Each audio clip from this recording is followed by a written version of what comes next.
Hello, this is Professor Smith with the College Level Examination Program's Introductory Business Law Course Review.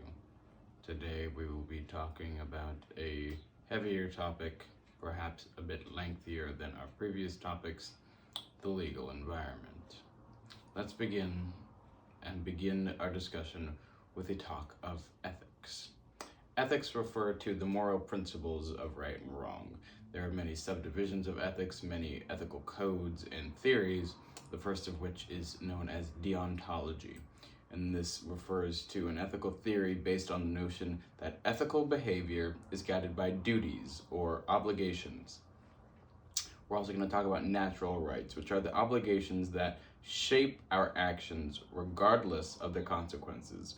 Philosophers like John Locke viewed these rights as as natural, meaning that they were not created by any government or body. These rights are universal, meaning that they could be applied to anyone, and these rights were inalienable, meaning that they could not be transferred. These rights, Locke mentioned above, are memorialized in the U.S. Declaration. Think of life, liberty, and the pursuit of happiness. A categorical imperative, this is a theory from Immanuel Kant, which argued that ethical duties were guided by this principle. The theory mandates particular actions regardless of their consequences or personal preferences. This treats people as ends and not means to an end. Another ethical theory is consequentialism. This is a view of ethical behavior in terms of the consequences that decisions bear. Actions should be based on their impact rather than their motivation. Utilitarianism is another popular one. This is the moral principle of consequentialism, and this theory views actions as justifiable so long as they are bringing the greatest amount of good to the greatest amount of people. Legal ethics refer to the rules of ethics that govern the practice of law and the conduct of lawyers. Each state has an established ethical rule for practicing lawyers within the state. These are generally based off the Bar Association's model rules of professional conduct. Malpractice can refer to or is constituted by conduct that is improper or unethical, and malpractice is essentially a tort of negligence against lawyers, failing to satisfy their professional duties of owed care to their clients. In order to prove malpractice, the elements of negligence must be proven, talking about duty, breach, causation, and damages, the four core elements of establishing negligence. Ethical rules impose a duty on lawyers to perform their best duty for clients.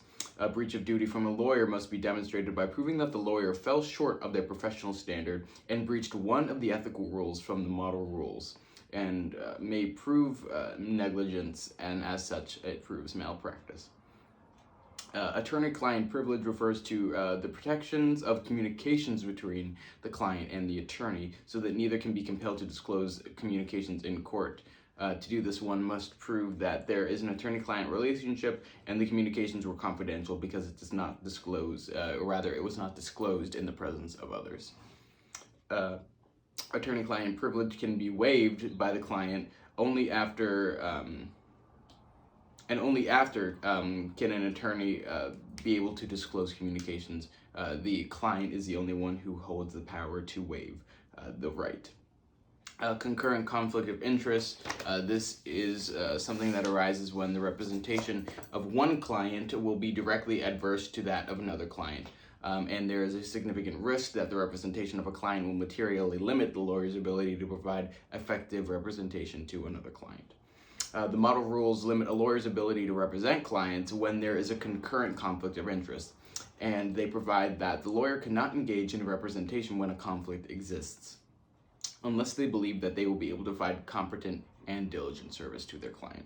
A lawyer's ethical obligation extends to their former clients as well. It works retroactively. And the model rules also provide that a lawyer cannot enter into a business transaction with a client or knowingly acquire an interest adverse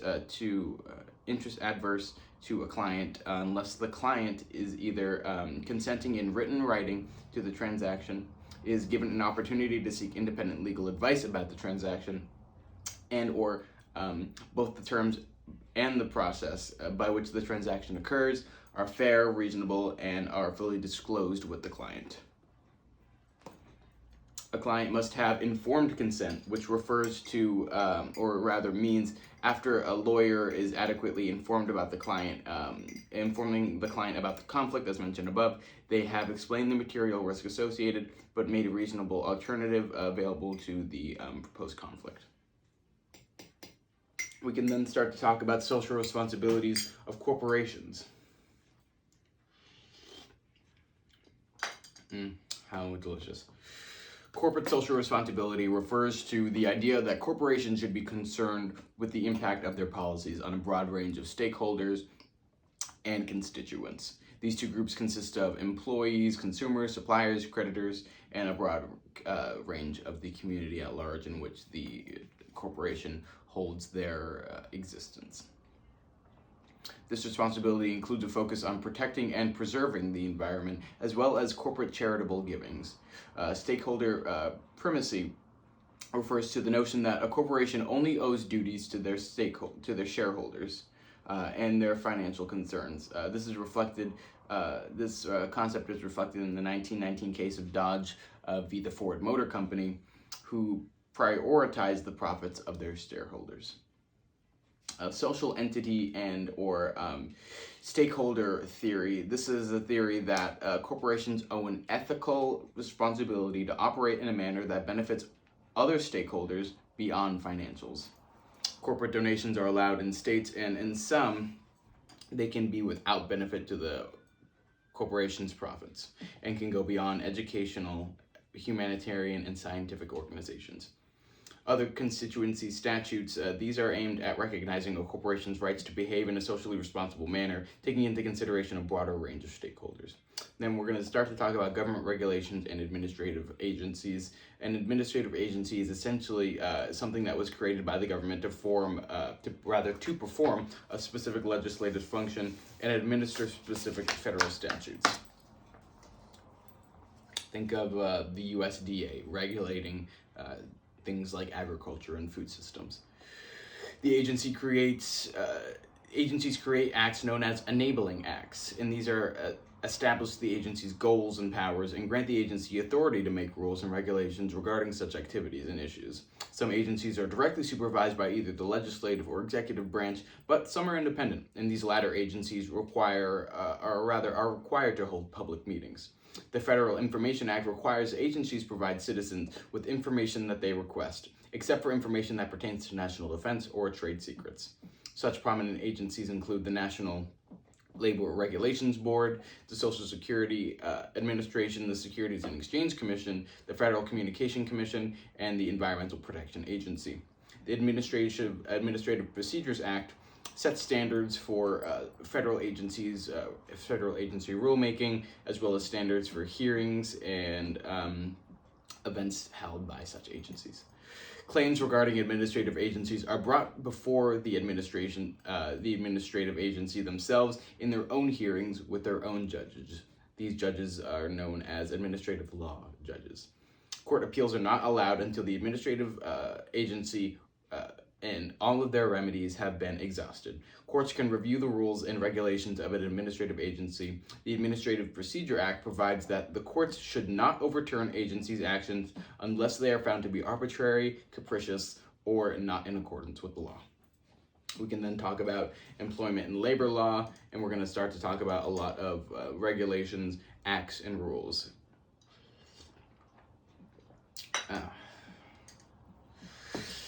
So employment law is essentially the collection of a state and federal law the collection of state and federal laws that the government employment relationship that govern the employment relationship. Other than laws addressing collective bargaining and labor relations, these are referred to as labor laws. An employee at will is someone without a contract with their employer, meaning that the relationship can be terminated for any reason, obviously other than sex, race, and national origin. Implied contracts are implied to be or recognized by courts as exceptions to the at-will doctrine. if the employee can prove that the employer created an implied contract to fire an employee only for cause, such a contract will prevent the employer from firing for any reason. Many implied contracts arise as a result of employee handbooks or work policies. The Fair Labor Standards Act, or the FLSA, establishes federal and state governments must have a minimum wage, and policies for overtime and full-time, part-time employees employed by private entities and the government. The FLSA implies, or rather seeks, to protect children by requiring hiring no one before the age of 14, and work must be within outside of school hours if they are above 14 but below 18. FLSA excludes certain types of employees from overtime coverage, such as professionals or executives, and generally constitutes that overtime pay must be at least 1.5 times the normal pay, salary, or hourly rate. The Family and Medical Leave Act requires that the government and certain private employers must give their employees certain family and medical leave for emergencies. Employees must provide up to 12 weeks of unpaid leave for either the birth of a child, adoption or replacement of a child, a serious health condition, or in the case of a spouse, child, or parent with a serious health condition. Employees must provide the same or an equivalent job when they return under this act, and to be covered, the employer must either be a government organization or a private organization with 50 employees at the very least, and the employee themselves must have worked for at least 1 year and worked at least 1,250 hours. Workers' compensation. These are laws designated to ensure that employees who have work-related injuries receive compensation for those injuries without having to engage in litigation. Each state has differing workers' compensation regulations, of course, and the employers obligated to pay the employee regardless of their fault. In exchange for compensation, there is an agreement that there will be no lawsuit brought against the employers. We can then talk about unemployment compensation, which provides compensation with employees for a period of time when they have become unemployed through no fault of their own.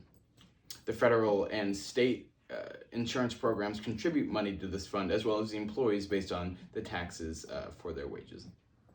State law determines that a person's eligibility, but each state's program must be approved by the Secretary of Labor. Employees must actively be seeking new employment in order to remain eligible for unemployment compensation, and state laws determine the amount of compensation, but the federal system sets a minimum, and these amounts, generally speaking, are based as a percentage of the previous amount of wages.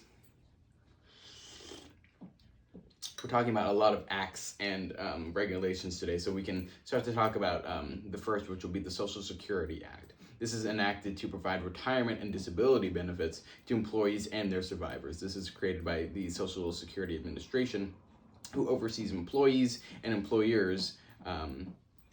Both pay half of the amount put into Social Security.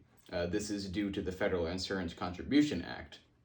And there are two different types of insurance, benefits, pension and or retirement plans. There is a defined benefits plan, which can be referred to as the employers making payments to retired employees based on their length of work and their wages at the time. And there's also a defined contribution plan. This plan constitutes that employers make contributions to an employee's account, and upon retirement, the employees receive the benefit.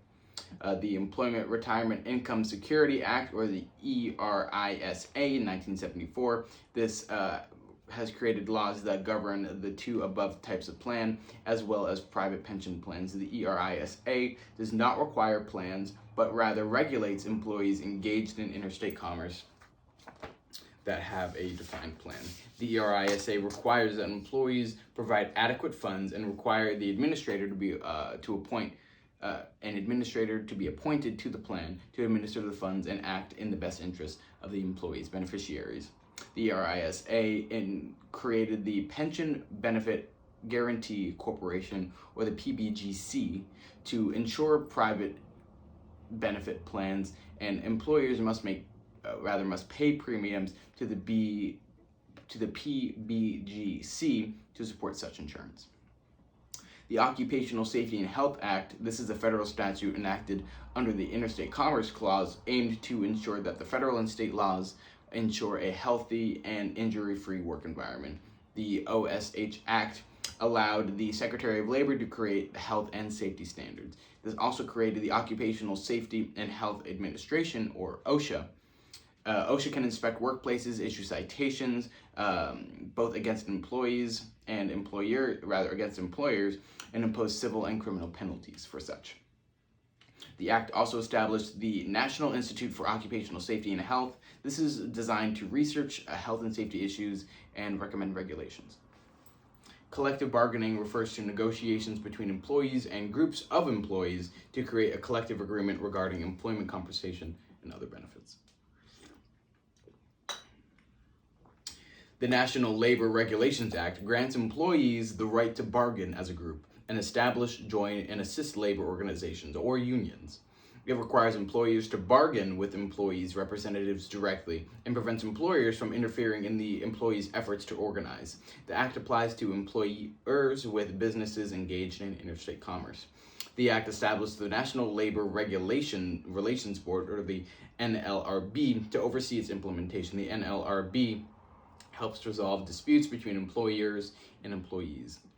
Title VII of the Civil Rights Act of 1964, signed by President Lyndon B. Johnson, prohibits employers from discriminating based on race, color, religion, sex, or national origin, and makes it unlawful to discriminate in the aspects of hiring, firing, recruiting, or compensation.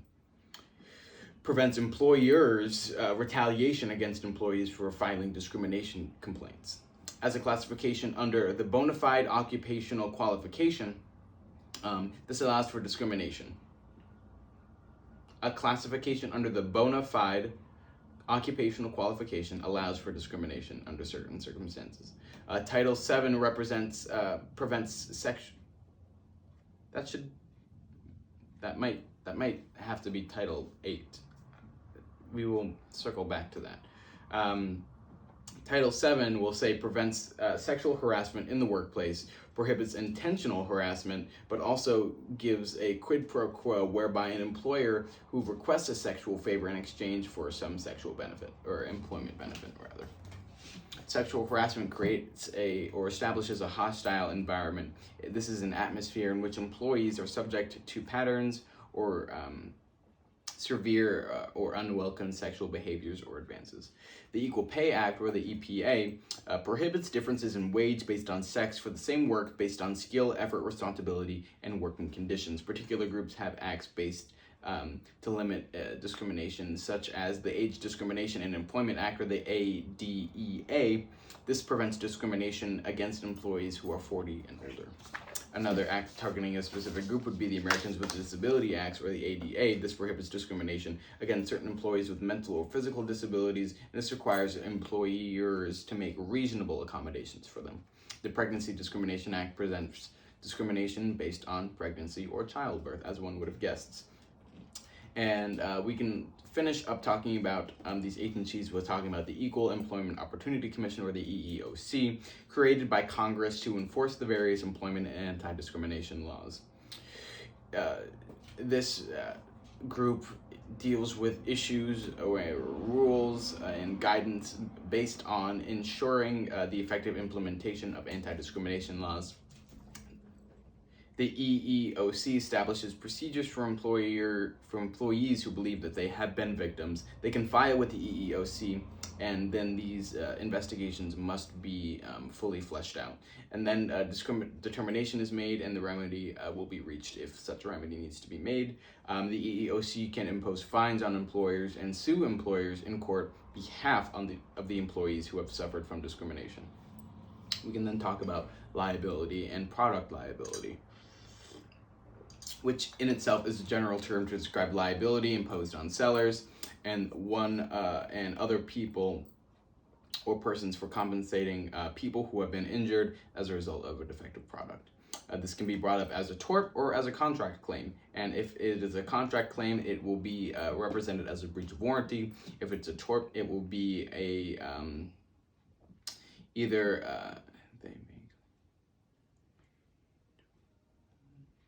many tort claims and defenses widely will be available to them. A product must be defective to be a basis for product liability, and the three types of defect, are a manufacturing defect, design defect, and an inadequate warning defect. The first we'll talk about is the manufacturing defect, which occurs when a product is incorrectly manufactured in a way that makes it unreasonably dangerous for consumers. The plaintiff in this suit must be able to demonstrate that an ordinary person would view the product as unreasonably dangerous. This is known as the consumer expectation test. The next type of defect is the design defect, which arises when a product is improperly manufactured, but the product's design itself imposes a danger to customers. When the action is based in a design defect, the plaintiff must prove that it would have been economically feasible for the manufacturer to use an alternative or modified design to make it not defective. And the last is the inadequate warning defect, when a product fails to provide sufficient warning concerning its dangers. If a defendant intended to use the product to cause harm or knew that harm would be likely to occur, they can then be held liable for an intentional tort. A supplier, we'll talk about terms, is a party that either supplies, manufactures, or sells a product. In order to show a breach of supplier's duties, the plaintiff must demonstrate that the defendant's conduct fell below the appropriate standard of care and held that and led to the defective product. A general tort causation principle and defenses apply for claims involving negligence. Strict liability. This is liability without regard to who is at fault. We talk about this when we talk about torts. Strict liability will arise if the defendant is a commercial supplier and the product reaches the consumer in the same condition it was supplied, or the product is unreasonably dangerous, consistent with standard established for a manufacturing defect or design defect. The defect was existed when the product left the defendant's control, and the defect was a proximate cause of the plaintiff's injury, or the plaintiff suffered actual damages. The defendant can raise the defense of the assumption of risk, but not contributory negligence with regard to strict liability action. Disclaimers do not enable the defense to avoid liability. Consumer protection is what we'll talk about next. This is a concept referring to laws and statutes aimed at addressing issues concerning to consumers. These laws regulate the relationship between consumers and entities that sell goods, and consumer laws cover a wide variety of topics from bankruptcy to product liability and fraud. Antitrust laws protect consumers from the negative impact of trusts and monopolies. Product liability laws ensure consumers to bring actions against merchants and sellers when they buy defective goods. Tort law provides remedies for services to consumers that fall below the appropriate standard level of care. And at this point, we'll talk about many different acts and organizations based on protecting consumers and their rights. The first is the FTC, the Federal Trade Commission. This is an independent agency established to promote consumer protections and reduce unfair competition among businesses.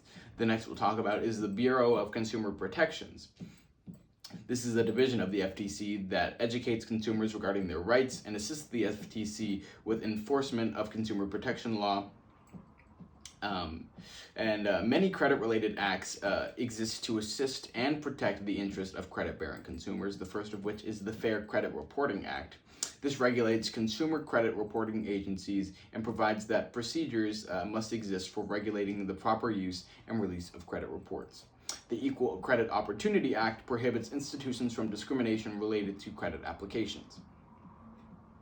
The Fair Debt Collections Act prohibits abusive behavior and unfair debt collection practices and imposes penalties on debt collectors who engage in such practices.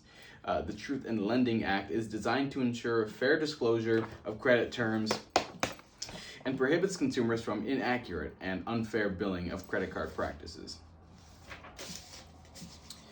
These laws and acts above are mentioned by and enforced by the Consumer Financial Protection Bureau. We are wrapping up. The Graham-Leachy-Billy Act. This was enacted to provide consumers and to protect consumers' personal information.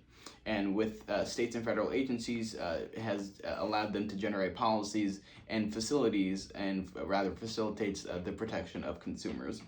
This act has three specific components, the first of which is to safeguard the personal information of people, ensuring that the financial institution has access to consumers' private information, and plans to keep it confidential. The second is to ensure that consumers receive better disclosure regarding a financial institution's policies for sharing consumers' confidential information, and even allows for some restriction to be done on the part of the consumer. And then the last is to prohibit pretexting. This is obtaining information under false pretenses, generally the consumer's private financial matters. I seem to have lost a clip in this time being. Apologies for that. Unfair competition refers to the collection of laws dealing with actions that have a negative impact on a business's interest and potentially places businesses at a competitive advantage. Tort law is primarily used as the remedy for unfair competition. Many rules against unfair competition focus on protecting the intellectual property rights of a business. The Lanham Act is a federal statute that prohibits trademark infringement and imposes penalties on such infringement. A trademark itself is a distinctive mark or symbol that identifies a business and its product, and a trademark infringement is constituted by the dilution or harm of the trademark and thus the devaluation of it. A trade secret refers to a formula, practice, process, design, and or similar confidential information that a business uses to have a competitive advantage in the marketplace. Many businesses develop non-disclosure agreements to work with the state laws to make sure that trade secrets are not revealed. False and deceptive advertising. This is an unfair competition that the FTC specifically regulates and consists of advertising that is believed to be harmful to consumers. To be considered false and deceptive, it must do the following: be likely to injure consumers, be deceptive because it is likely to mislead the reasonable consumer to purchase products or services, be false because it is not true or because there is no evidence to support the claim made within the ad.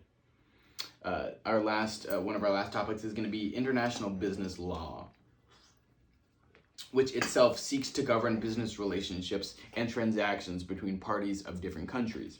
Under Article 2, the federal treaties constitute the supreme law of the land, and thus laws that conflict with treaties can be declared unconstitutional. Treaties must be adopted by both the President and 2/3 of the United States Senate. Now, talking about treaties, there are different types of treaties. The first is a bilateral treaty, which is a treaty entered by two nations. A multilateral treaty is a treaty entered by several parties that seek to allocate rights and responsibilities among those parties. A bilateral investment treaty, this is a treaty between two nations addressing investment concerns. The Investment Treaty Program, this is a U.S. program aimed at coordinating its efforts to provide protection for the investment interests of U.S. citizens doing business in foreign countries and improves investor access to foreign markets. This encourages developing companies to create strong and transparent investment policies and thus contribute to the development of international law. The U.S. negotiates bilateral investments under the Investment Treaty Program based on a model form. This form includes several provisions, such as ensuring other nations treat American investors the same as they may treat their own citizens, granting American investors the ability to summon their disputes in an international arbitration, and this also seeks to provide a remedy for expropriation. And expropriation is a government taking a foreign citizen's businesses and assets located in a country generally without proper compensation. The Foreign Sovereign Immunities Act refers to a federal and state courts not having the jurisdiction over cases against a foreign nation. However, when the suit involves a certain form of commercial activity, such nations are not immune from this jurisdiction. A foreign nation will not have immunity when the suit involves commercial activities that occurred in the U.S. and actions in the U.S. based on commercial activities abroad, or commercial activities abroad having a direct impact on the United States. Exports refer to goods created in the United States, sold and shipped around other countries. Export Trading Company Act. This is a 1982 act that encourages exportation of American goods and the competitiveness of American products, and promotes trade and ensures fair trade as well. The Exportation Administration Act, the EAA, this regulates exports, including implementation of export controls, and this also established the Export Administration Relation. This is the EAR, or the EAR. This provides frameworks for regulating exports and issuing licenses for exports such as, exports subject to control. Also imposes sanctions for violations. An import is a good created somewhere else but sold and shipped in the United States, and tariffs are essentially taxes on these imports. The Bureau of Customs and Border Protection regulates tariffs and imports, and is also responsible for preventing terrorists and terrorist weapons from entering the U.S. As we wrap up, we're going to talk about free trade agreements, which are entered in to increase trade between the U.S. and certain countries, and these eliminate or reduce tariffs on goods imported in such countries. A good example is the North American Free Trade Agreement, and this promotes trade between Canada, Mexico, and the United States. The World Trade Organization, the WTO, is an organization seeking to promote fair trade, and the goal is to produce fair rules and equitable trading systems based on the 1948 agreement, the General Agreement on Tariffs and Trades. This is the first international agreement on trades and rules standards, and this is helping to guide the WTO in what they do. The WTO are guided by various principles who ensure that nations do the following: do not discriminate between trading partners by providing special favors. This is known as the most favored nation treatment. So there is no special treatment to be had. They do not discriminate against foreign products and treat all products within their borders equally. Make sure that their rules for trading are transparent, and give beneficial treatment to less developed countries. The WTO also has a system for settling trade disputes. The World Bank is an organization comprised of more than 180 countries to provide financial assistance to developing countries and those that are less developed. The Foreign Corrupt Practices Act prevents companies from seeking to bribe foreign officials in order to obtain a business advantage. The IMF, or the International Monetary Fund, based in Washington, D.C., provides funds for countries experiencing financial difficulties. And lastly, the Organization of Economic Cooperation and Development, the OECD, seeks to promote market economics and democratic governments. This provides a forum for addressing economic, social, and other issues that impact the international community so that its members can exchange policies on many issues. Now, as I have lost my clip, I am no longer able to surreptitiously bind this and end our recording. However, I do thank you once again, and in our next, we will cover something.